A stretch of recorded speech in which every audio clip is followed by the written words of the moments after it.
Check one, check two. This is it. Welcome to the Cannabis Coffee Hour with your host, me, Rob Cantrell. I got a special guest right here, my good friend, comedian, psychic, astronomer, actor, sketch artist, musician. Please give it up for Myq Kaplan. Wow, thank you, Rob. That was a wonderful intro. I'm happy to be here. Happy to be here with everyone watching / listening, tasting, smelling, touching, however you're taking this in, mentally, emotionally, spiritually. And I feel like, if anything, you're psychic, because I just did a podcast 2 days ago with a psychic woman who, she told me, she says that she believes everyone is psychic. There's some spectrum of it, that it's a muscle that can be practiced. And I think, like, regardless, I don't know if I've worked that muscle myself actively, but I think of comedy that way. Like, I think that there's some people that are like, I'm not funny, and I think that that's funny. And if anyone is ever like, I'm not funny, like, I'm not going to argue with you. I listen to people when they tell me who they are. And also, I think everyone is at least one step away from being funny. Like, because, when I started out doing comedy, I would say that I was certainly closer to the less funny end of the spectrum. But I remember I would develop a skill at open mics that has served me to this day, perhaps in life as well. That, like, so I had some jokes that worked, and then if you have a joke that doesn't work, at least once you can be like, isn't it funny that I thought that would work? That you can get a laugh out of the expectation. Because the expectation, comedy, the expectation is that it will be funny in a surprising way. That's the job of comedian, is to be reliably surprising. Well, in the biz, they call that line a saver. A saver, 100. But here's the and thing. I'm not a hater on the saver. No, I'm a master of the saver. I got a few up my sleeve at all times. I feel the same. I feel like, I've done, over the course of 2 decades plus in comedy, I have released a high single-digit number of comedy albums that are about an hour each, and in probably every one of them, there's at least one line that's like, I'm proactive about including like a joke about how if a joke doesn't work, at least there's this to blossom, the way that mushrooms grow out of crap, like, oh, look at that. But we all want these, like, flowers and plants, and everything grows out of fertilizer. So everything, at some point started from dirt, from dust, from poop, but from that, beautiful, colorful, joyful art flowers grow. And so I think that the way that I understand it, I'm a comedian, this lady is a psychic, and she's like, I think everyone's on the spectrum of psychicness. And I'm like, I think similarly, everyone's on the same spectrum of comedicness, but just everyone isn't working it the same. Yes. And making money from comedy is hard. Oh, yeah, that's the money-making spectrum. And making money from being a psychic is even harder. Yeah, I do like, you always hear, I feel like the jokes about psychics are like, let's say somebody like leaves without paying, like, should have seen that coming, Yeah. But yeah, it's, make money is such a, what a weird, what a fortunate state of the world that we find ourselves in right now, to be in a park on a Friday afternoon with a friend, talking, philosophizing, being like, what is money? What is comedy? What is it to be psychic?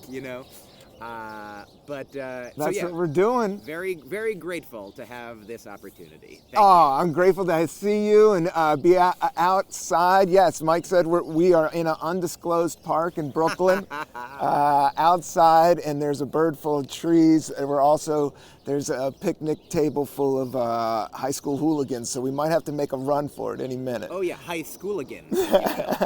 If you have to make a run for it, you don't even have time to say the whole high school hooligans. No. Love a good portmanteau. Yeah. Hooligans you could put on anything. Oh, absolutely. Yeah. Tom Fooligans.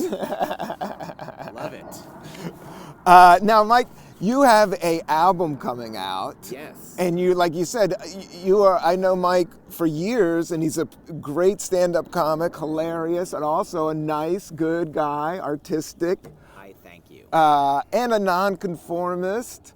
But not to the annoying degree. I do my best. Yeah, you do your best, but you do spell his name M, which is the first thing you learn about Mike, at least if you do stand-up comedy, that he spells his name M-Y-Q. It's so. I also spell it the regular way, as people wish. I'm fine with any alphabetical renderings. Do you know? I forget if we might have talked about this last time, but I chose that spelling when I was a teenager, inspired by Prince, who at that time, like I was like, early mid '90s, in my what is it? Not informative, the formative years, the brain, it's forming. Yeah, molding, melding, shaping, music, vibes. And I was like, that guy, I didn't know why. I think Prince wasn't legally allowed to say why he was changing his name to a symbol, because it was about like a legal dispute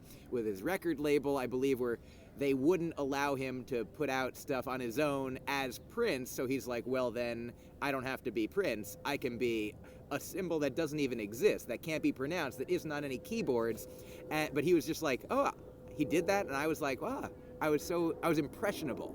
He was impressive, and he impressed upon me this pressing matter that I was like, wow, maybe I'll do that. Because I was at a point in my life that was, I just started at a new school. And I hadn't ever had to meet people before, New beginnings, new old endings, new beginnings. Yeah. And so it felt like school was hard, and summer camp was easy. Summer camp was the place for, like, it felt like all of the misfits, all of the artsy weirdos, all the outcasts in the black and white school year to come together in like a rainbow like your hat summertime. Yep. In nature, like we are right now. Exactly. And so I was there sort of learning that there were compassionate people my age, and like a lot of teenagers are just scared. I learned this. Maybe I share this. A lot of adults are just scared. Absolutely. A lot of people. There's a lot of fear.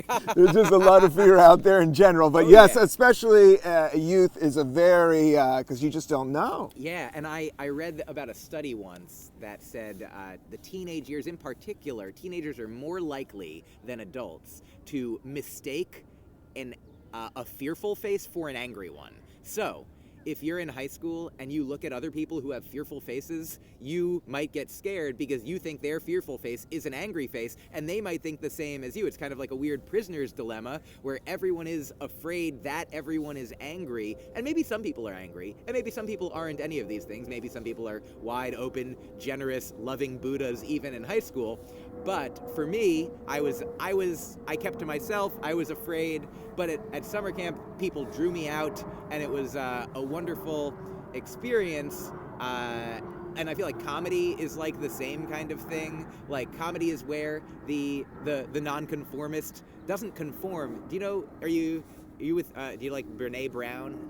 I've heard of her. Right? I think you'd love her. She's a shame researcher / like motivation storyteller. Yeah, she's got amazing. Her TED Talks might be like the most watched. Yeah. She's got a Netflix special. Totally. And the relevant. I think I know exactly who you're talking about, but yeah, it's very prolific and almost almost spiritual. Oh yeah. So but also like data-based, like empirical, like valuable information about how it's good to shed the armor or like come out of our shells to connect and commune with other people. She specifically compares this dichotomy of fitting in versus belonging. Like, when you're a kid, you might try to fit in. As an adult, you might try to fit in. But fitting in is trying to shape yourself like to match other people. Belonging is when you are your shape and you find where that shape belongs. And so comedians find that shape with other comedians. And, at this summer camp, I found these other kids, and so I started to come out of my shell and blossom like a turtle flower of some kind.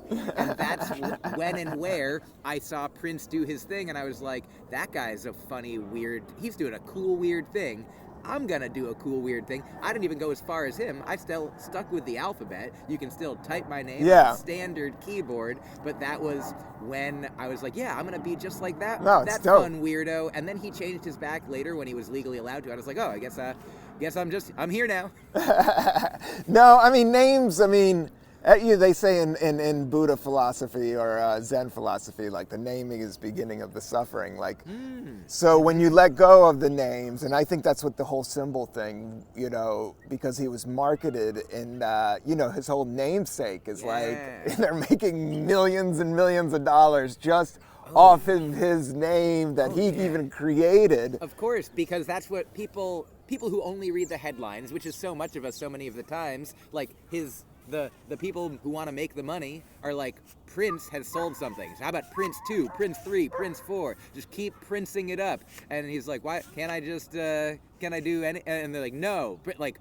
Because they're afraid. They're afraid. Yeah, they're afraid. They want the big hit again. But the thing is, the big hit comes from, the person really just working hard and everything coming together, and it is that lightning in the bottle. No matter how much genius you are. Oh yeah.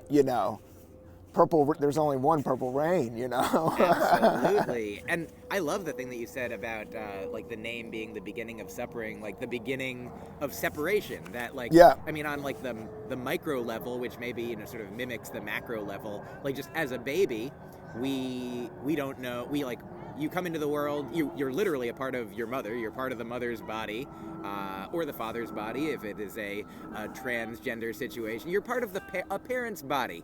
You're in a body, you're of the body, and then you come out of it, but still even when you're out of it, you don't regulate your own emotions, you don't do anything on your own. You can't feed yourself, you can't talk, you can't survive. But you're just in this, liminal space in between being this other person and then being, quote unquote, your own person.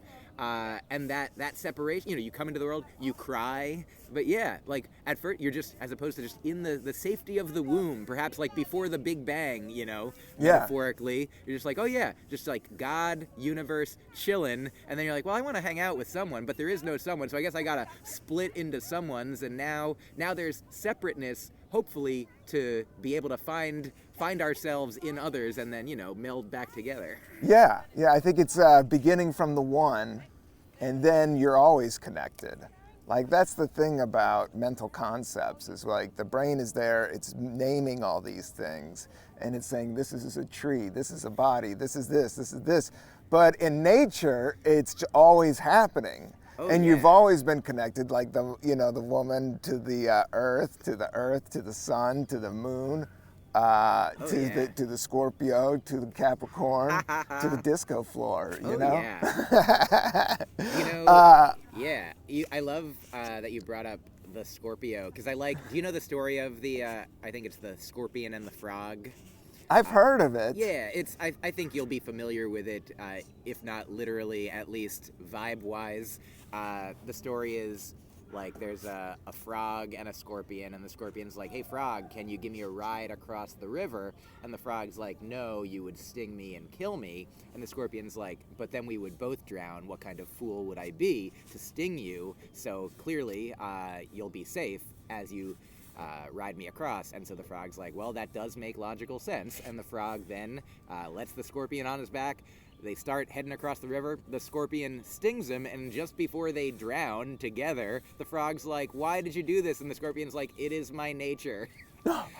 And I like thinking of that with respect to every once in a while. It hasn't happened specifically yet in this podcast. It may, but every once in a while, my nature is to make a kind of joke that other people might not make, might not want, might not see. So I consider myself a kind of a wordplay scorpion. So I want to alert you to that right off.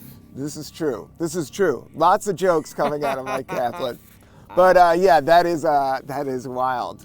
And a great fable. All those fables are great. Oh, classic. Yeah. Also, here's do you mind if I take your hand for a moment and so am I touching you? No. You say no, but look at this. That's true. The answer, for people who are just listening, I was holding Rob's wrist with my left hand while pointing at it from the top with my right finger. Not touching him with the right, but touching from the bottom. And I feel like that is the way that we are all connected. Like, in a way, like we come, so I've done these, I think we've talked about ayahuasca ceremonies. Where Yes. a buddy of mine who A lot of people are doing those. Oh, yeah. We're all one, so we're all doing them. Yeah. And It's all happening. my buddy described what he saw, in as far as, again, like, the name is not, you can say tree, but if you're not looking at it, like, tree is a tree. The word tree is not a tree. Yeah. So this word won't do, but he was like, I saw, like, the tapestry of the universe that he called, like, the pattern of, like, all consciousness, all energy, all matter that we all come from and return to, that we're all part of right now. And the idea is that we, like, before we were born, before these incarnations, like, our energy, our matter was somewhere, something, doing stuff as part of the framework. And then we bulge out into these consciousnesses right now. And now we're up here, we're like, wow. And we don't always feel connected, but then we find each other up here through friendship, through comedy, through art, through music, through whatever it is, through science, through psychedelics. But then it helps realize that deep down, like, we're all part of it. We're all universe stuff. And, like, there's no way, like, the same way that I was, like, the universe is holding our hand the whole time. And even if it seems like part of it is separate, that seeming is an illusion. Yes. And that it is all one, and that it can't be named, and it's like beyond even. And so that's what's nice about letting go and just, like, being the observer and, like, in the moment. And that's why people are getting really into the moment these days. The moment is really having a moment these days. This is true. I just finished 2 books at the same time that are connected. How many books are you doing a year right now? Do you read? Because, I'm thinking about my brain a lot. That's pretty circular. Yeah. What organ are you using to think about your brain? My brain. Totally. But I am meditating more, just specifically for that. Sweet. Well, I'll tell you, I don't remember. But I want to read more. Oh, absolutely. And I do read, but in, like, 1 book a month now, probably. That's cool. Well, I'll tell you, one book that I'm reading this whole year, 10 pages a day. I don't usually make New Year's resolutions, but I was like, I'd like to do this. My girlfriend has read it. It's Proust's In Search of Lost Time. It is, a classic, and it is like 7 volumes that total about 3,500 pages. So I am now in the 2nd volume, a couple hundred pages in. So I think I've read at least. This is theology, right? It's fiction. It's fiction, but it's also philosophy and everything. Yeah. It's this man's. At least a fictionalized version of this man's inner monologue, like, from childhood to, like, streams of consciousness, like, just sort of diverting into tangents and, like, eventually returning back to the experience that sprouted it. It's very, I don't know why I like it. It's resonant. When did it come out? When was he alive? I believe it came out starting in the early 1900s, like maybe 19-teens. Yes. So, like, it's old, but there's, like, electricity. But barely. Beginning of cars, Yeah. So that's one book, but the books. That and they have a lot more time to think back then. That's the thing about. They didn't have to post out so many TikToks. No, there's no TikTok. There's no nothing. So the really smart guys are almost too smart, and they definitely put out a lot of work. And the thing about theology is every one of them has their own vibe, where, like, in educational purposes, especially, like, in the 80s and 70s, everything's, like, sectioned off. But as we, like, move into the future, it's like everybody's got their different thing, and it doesn't mean one's right or one's wrong, or they're both wrong or they're both right, Oh yeah, I think that often it's many fingers pointing at the same moon, or many paths up the same mountain, or many analogies for the same point that I'm making. That's fun. And so someone that I've really been getting into, 2 things. Yeah. One, Rumi, the Sufi mystic poet. Yes. I like, because I feel like the take that you just had is, like, Rumi puts it like we're all, like, these different shaped instruments, different shaped, like, flutes, that the music of the universe, the wind of the universe, blows through us. And so the same wind, the same everything, the same energy comes out sounding different.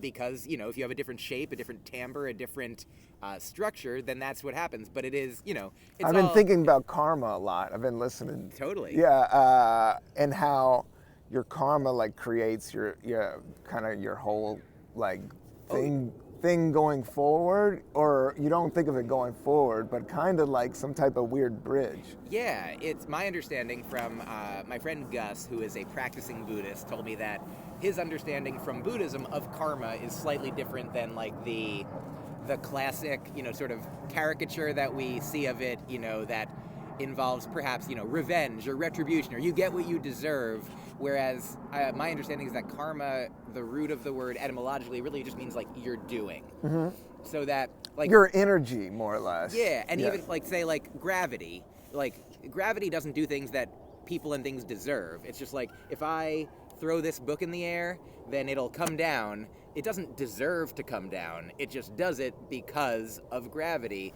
And so similarly, like if you say a kind thing to a person, like Rob, you're a kind-hearted, creative, funny person, like that makes me feel good. Yeah, and if I were to say something mean to a person, like that doesn't feel good to them, it doesn't feel good to me. It's not like, oh, in the future necessarily something bad will happen to me exactly because of that. But have you heard this? I like that they say we're not punished for our anger, we're punished by our anger. Like just by doing it, when you're like, you're going to hell. Like in that moment, it sounds like a person who's saying you're going to hell is kind of in hell. They're imagining hell, they're envisioning hell, they're in a kind of hell.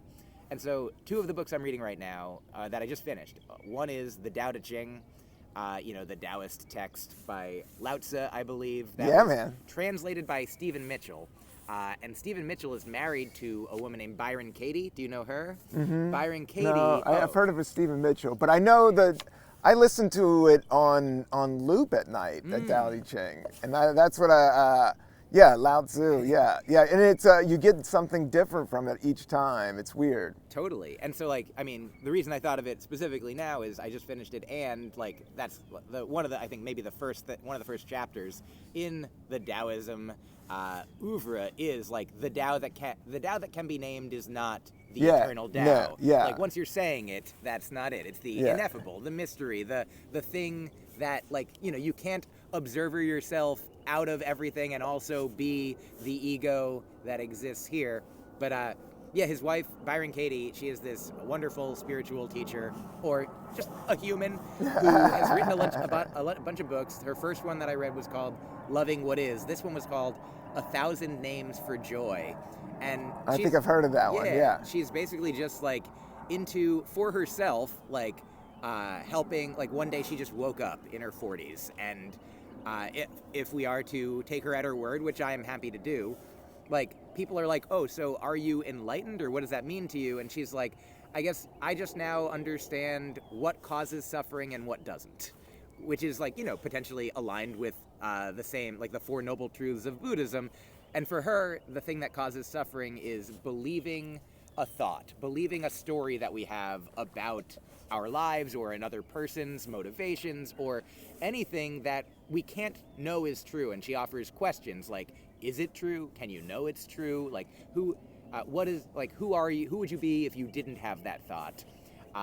And it's like, you know, it doesn't help. Like I feel like all of these things, meditation and like wise teachings, like they're nice guides to, like, you know, because I go on social media, I read the news, I live in the human world, and I'm not always mellow. I'm not always remembering, but it's always nice to have. Oh yeah, I pop off. It's a hard life. It is a hard life, you know. So you got to, especially through the pandemic, you got to give yourself a pat on the back just being here, and all these things kind of point to just being here and being yourself, and like, you know.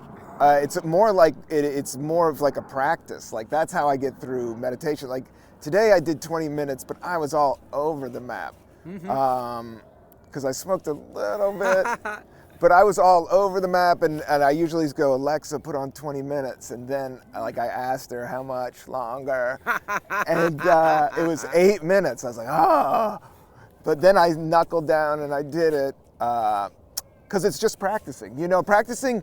What I like about it is like nothing, practicing nothing. And that's when the good shit really comes out. Being a creative person, as you know, as you've written so many jokes, I think meditation with creative process, I'm really kind of excited to kind of like try to go for. Have you ever like meditated and then had your joke notebook open right totally. afterwards? Yeah. And something may have arisen or something? Yeah, usually after I meditate, I try to meditate first thing, and the things that I do after that include just like free writing, or typing. I use this website, 750words.com, so I just 750 words at least. Sometimes I go further. Sometimes it's just gratitude. Every day you do that? Every day, yeah. And is that a journal? Is that that's more you put underneath comedy writing, like workout session? I would say it depends. Yeah. I would say I do that with journaling as well. It's not a joke notebook, and it's not really a journal. It's more like whatever you're feeling in the moment type vibe. Totally, yeah. And I often, if I don't know what to start with, I'll just start with gratitude for, the people in my life, the parts of my body. Yes. And here's an analogy. I was listening to Alan Watts recently, who I love. Yeah, shout out to Alan. Yeah, you should listen to Alan's podcast. He doesn't have one, but his son does, I think. Yeah, he's still out there in San Francisco. Totally. So Alan Watts was talking about how I think some Zen masters will respond to questions like, if you ask them a question about the profound, they'll answer about the ordinary. And if you ask them a question about the ordinary, they'll tell you something about the profound. And I feel like that is the same way, I feel that structure, that there's a parallel, inverse relationship to if I sit down and start to write and I'm like, I'm gonna write a joke, then a joke doesn't come. No. But if I sit down and start just writing whatever comes, then a joke might come. Yeah.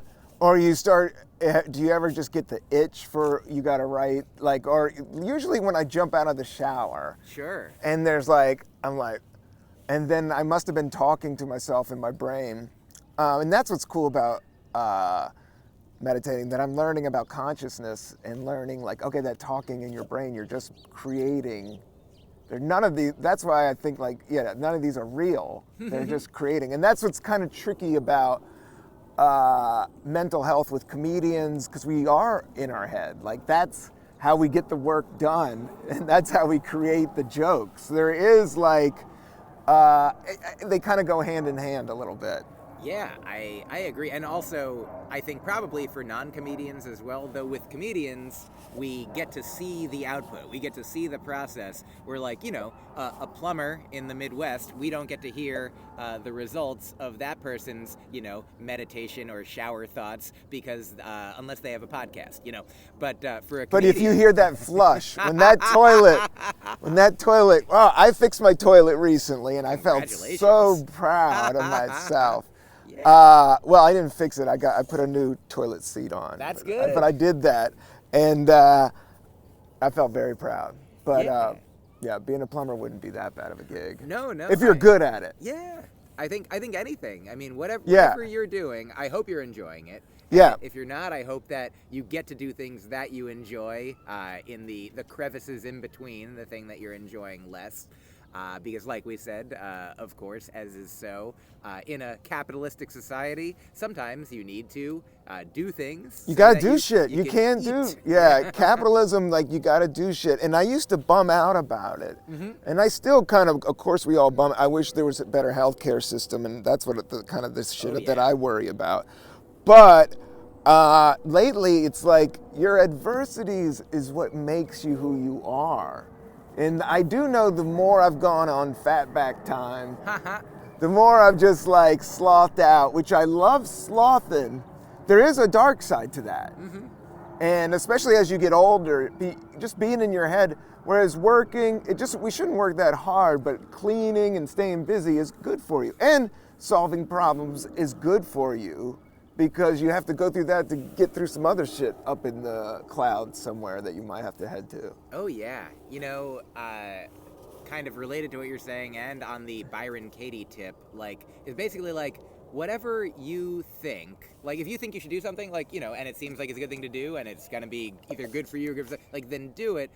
For me, I'll wake up in the morning, usually before my girlfriend. Usually there'll be dishes in the sink from the night before, and I used to not do them right away.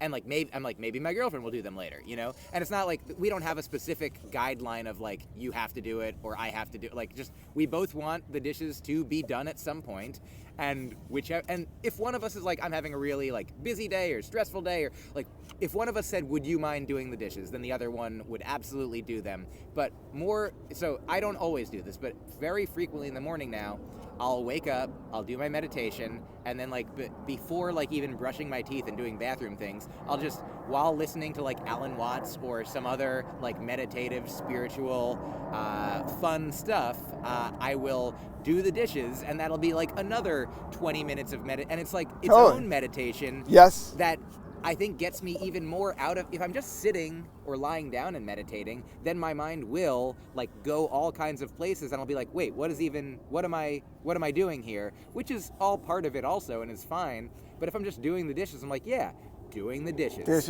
Feeling the water, being in the moment, getting a little piece of egg off. I'm gonna make it really nice. I'm gonna set it right in there. I'm gonna get it crisp. Yeah, I love simple tasks. So I do housework and all that all the time.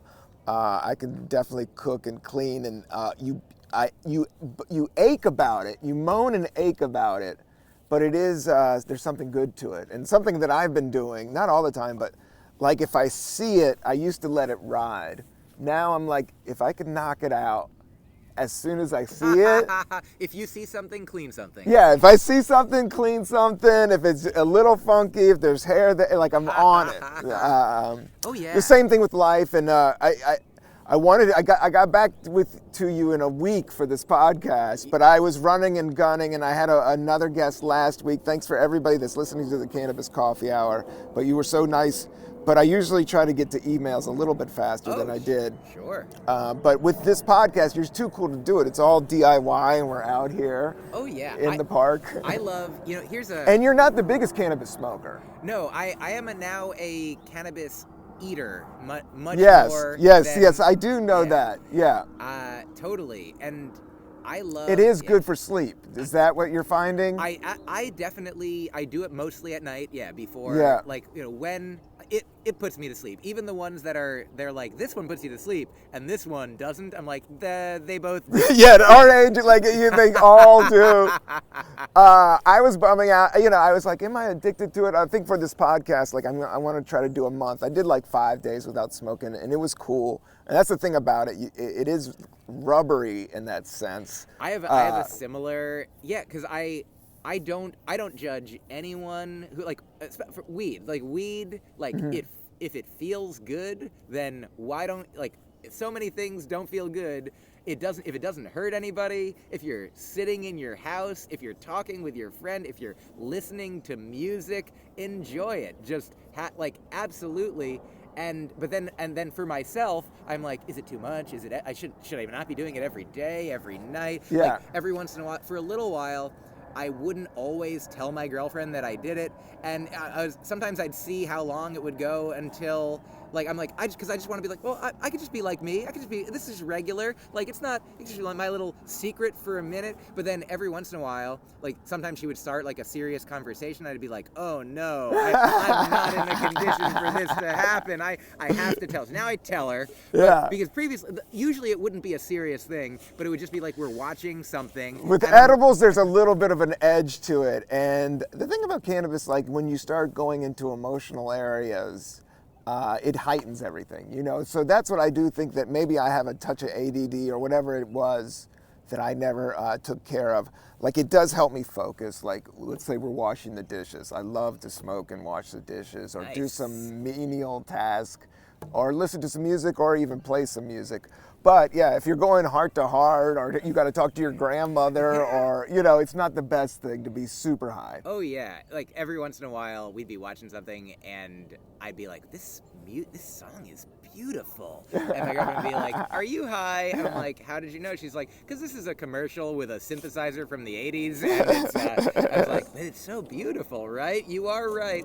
And the wonderful thing about music, and I'm sure we've talked about that. My parents were music teachers. I started playing violin when I was 4. You're amazing. He could play guitar. He has this other little ukulele. He could play violin. He had a comedy music show in Boston. Like every week they did new songs. Oh, yeah. And crazy shit. I love music. I love listening to it. I love making it. And so I was thinking about this earlier when I'm in the shower. I remember this very specific time I was in the shower, and I feel like similarly, like the times you're trying to sit down and write jokes, they don't come. But in the shower where I can't write something down, where I don't have any electronics, like the jokes keep, washing through me. It's just fluid. Yeah. And so I had this thought. I was like, how do I remember this? I'm like, well, if I don't remember it, okay, I'll let it go. But if I can remember it, and I thought about how sometimes you learn things in school. Did you ever learn? I learned the 50 states in alphabetical order in a song. I can do the states in alphabetical order because I learned it in 2nd grade to a song. And I'm like, why don't we learn everything in songs? Because it really helps lock it in. And so I don't remember the exact song, but I was like, I'm gonna write a joke about how music helps you to remember things like this. And that's why I'm sure that so many religions are like Judaism and Christianity and Buddhism has chants. Like it's all these things that help you. People can remember like books worth of content. Like sometimes people ask, how do you remember an hour of comedy?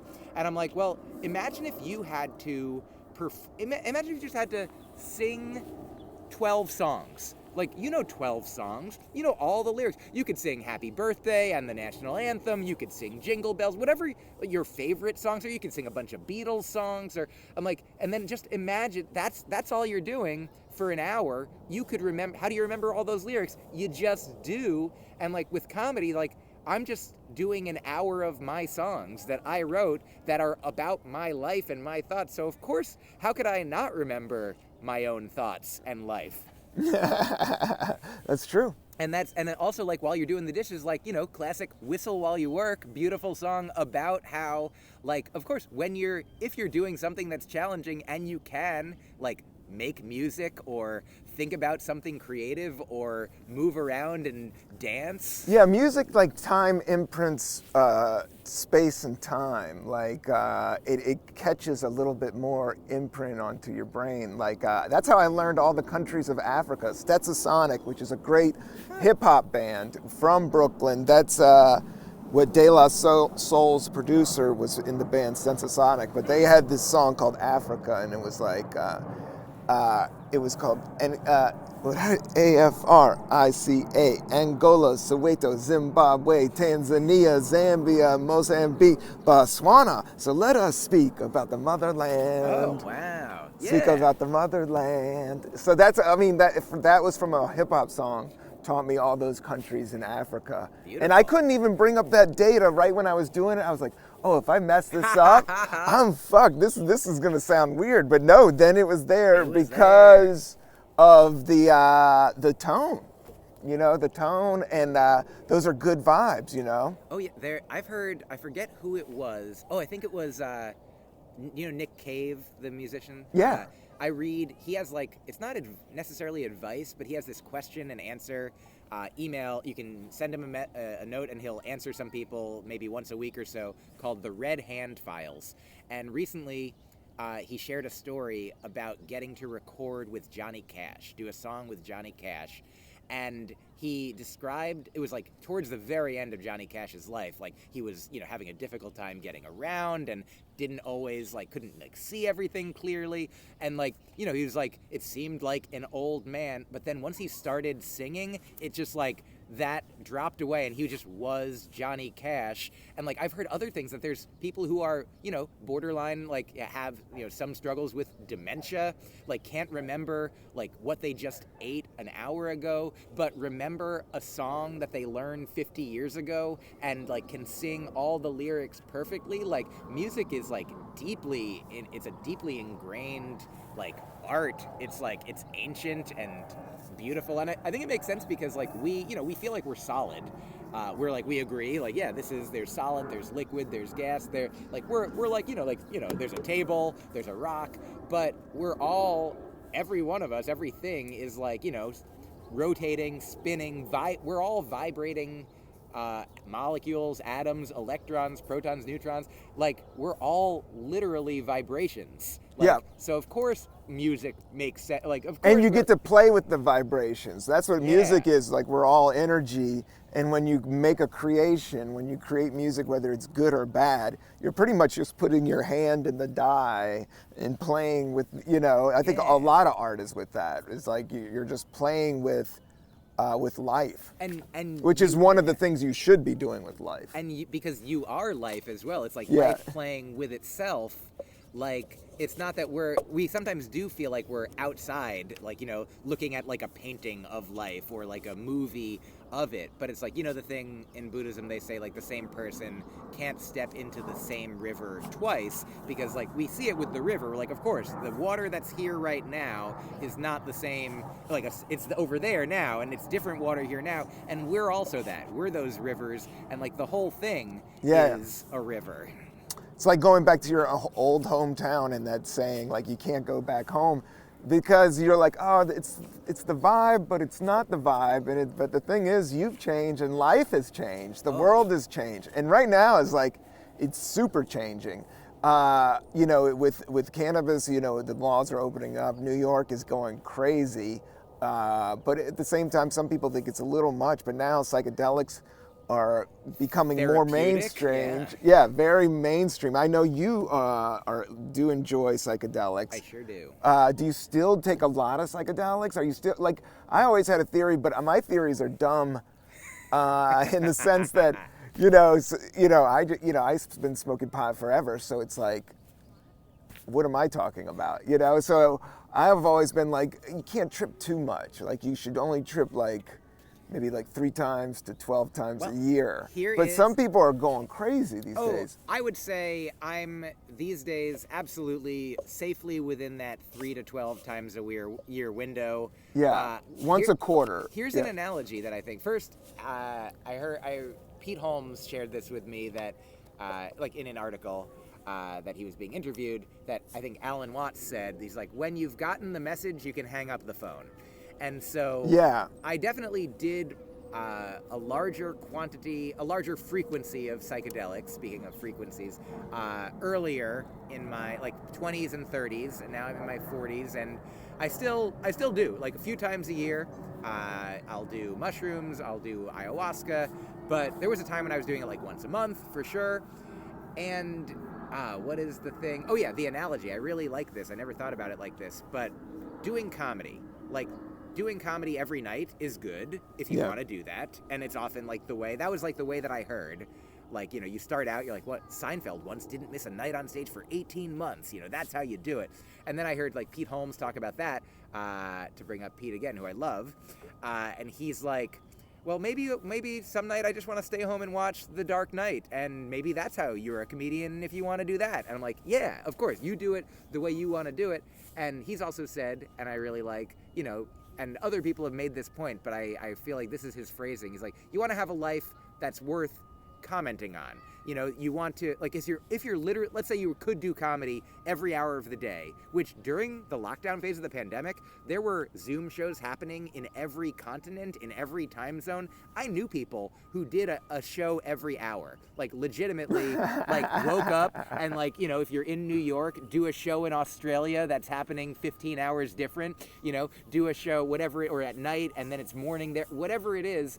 And I was like, I did a lot of shows, but I was like, eventually I'm like, I want to have part of the day off. I want to have part of the day meditating. I want to have one day of the week off. I reinvented the Sabbath. I'm like, hey, did everyone know it feels good to sometimes rest? I'm like, am I? Oh, I think that's dope. Yeah, the Sabbath, right, is Saturday. You don't do any technology.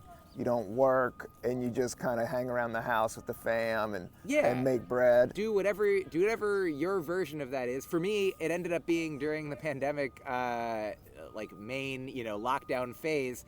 I found that I had a lot of things scheduled almost every day except for Thursday. So for whatever reason, Thursday was there. I'm gonna keep Thursday clear. And like if something comes up, that's fine. But like my guideline was don't schedule anything in advance for Thursday and just chill and be like, oh, that's good. And sometimes Totally. I even would use it to like get through my emails because I'm like, well, they were piling up the days before. But the idea, like, imagine if you did only comedy, then what would you be talking about in your comedy? You have to do things in life that you have to have a life outside of comedy. There's a time and a about. place. Yeah, there's a time and a place, and yet you do have to go hard in the paint, which you guys already did, and I have already done. But then going back to the Lao Tzu, there is like a Zen philosophy, and I always applied it when I started looking around to my peers and stuff. You can like if you sharpen a knife long enough, it starts to become dull. Yes. So if you're doing stand-up every night, trying to get better and better and better, your act. I've been that way. Like I think that's the balance with stand-up. Like I definitely want to put out a special. You're just putting out an album. I put out my last audio album before the pandemic. I took the pandemic off. There was a billion Zoom shows. I concentrated on this podcast. Thanks for listening. Like and subscribe.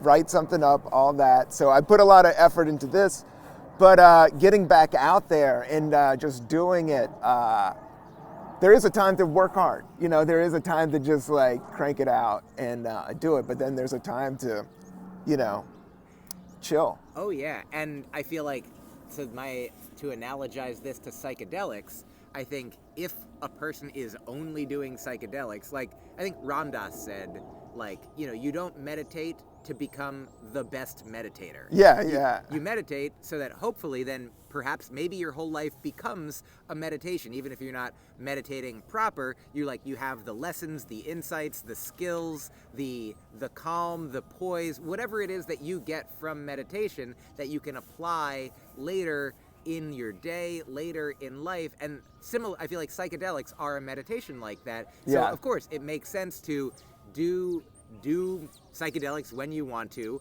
and then like listen to what you learned, and then apply that moving forward or moving inward or outward or in the present. And I remember in college, I kept a journal from high school. I remember in high school I didn't have like a ton of friends, a ton of social activity, so like I had a lot of time to write. So I wrote a lot. I was like Proust back then, just spilling out. Inward. Yeah, I went through some of those phases. I went through a phase where I just read books, and I read all like the Stephen King books, and then there was phases I didn't.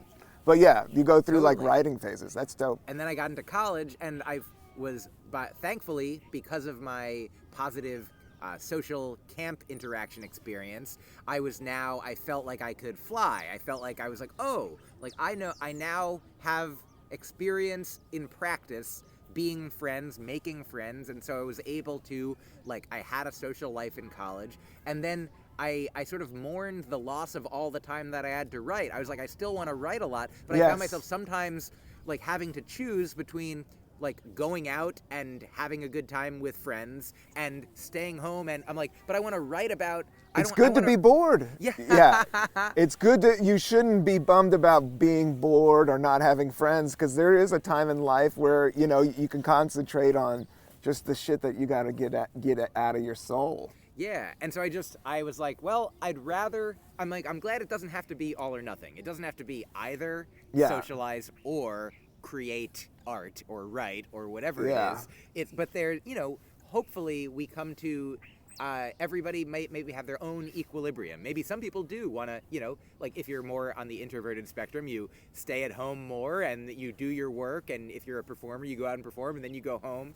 And then for some people, perhaps hanging out after or going to a party or, socializing further, maybe that will feed you further. And this is both. This is, a friendship, socialization, like that I'm grateful to have. I'm grateful to know you. Even if we weren't recording, every once in a while I have a podcast that it doesn't record, and I'm like, whoa, I guess we just had a good time. I guess we just were friends. And also, I think afterwards, like I'll look back or listen back and try to remember like some of the things that I said that I'm like, oh, these could be like fodder for, future jokes as well. So it's like, it's all, hopefully I'm very grateful that I get to have like the work and the play as interconnected as possible. Yeah, we are very grateful for the gig that we do. Like I do just I always just wanted my name on a flyer. Like I am before the internet. Like I just wanted to be that guy. Wow. That was doing some shit. Yeah. And now I've been doing some shit for like 20 years and like I had low goals. That could be a great name for an album or a special name on a flyer. But now I got big goals, and now I definitely want to produce and write films and write books and do comedy tours, everything, and do podcasts. So I appreciate you being on the Cannabis Coffee Hour. Thank you. You have some. Did you like the mint tea? He asked for it. Merble tea. They had chamomile or mint. Did I pick the right one? Yeah, 100%. I mean, either one would be the right one. I love chamomile tea. That is more of a sleepy time tea. That's what I thought. And yeah, the mint tea I think is a more daytime active tea. And you're outside amongst these beautiful trees, and that mint is like, I love that taste of mint. You're like, am I hanging out in the trees? It definitely has like an evergreen type of vibe. Absolutely. Yeah, no, so thank you for the tea. Thank you for the time. Thank you for spreading the good word of your own and of mine. And what's the podcast name, and tell them where it's at, and we'll say goodbye. Sure, thank you. So the new album is called Live in Between Albums. I actually recorded it in between an album I recorded in 2016 and an album I released in 2020 that both of those had themes, and this album is full of jokes that didn't have themes. So it's actually, the theme is themelessness. The theme is, like my summer camp, these jokes they didn't fit anywhere. They didn't fit with this show or this show, but they all fit with each other. So it's really silly and fun, and it was only on Sirius Radio, only on satellite radio for the past couple of years, but now this week. It is out now, and it is widely available anywhere that you stream or download or listen to comedy albums. It's called Live in Between Albums, and I appreciate you having me. Oh, I love it, Myq. Congratulations. And everybody check it out. Myq is a great comedian and joke writer and friend. And peace and love, everybody. We're done. We're out. Thank you.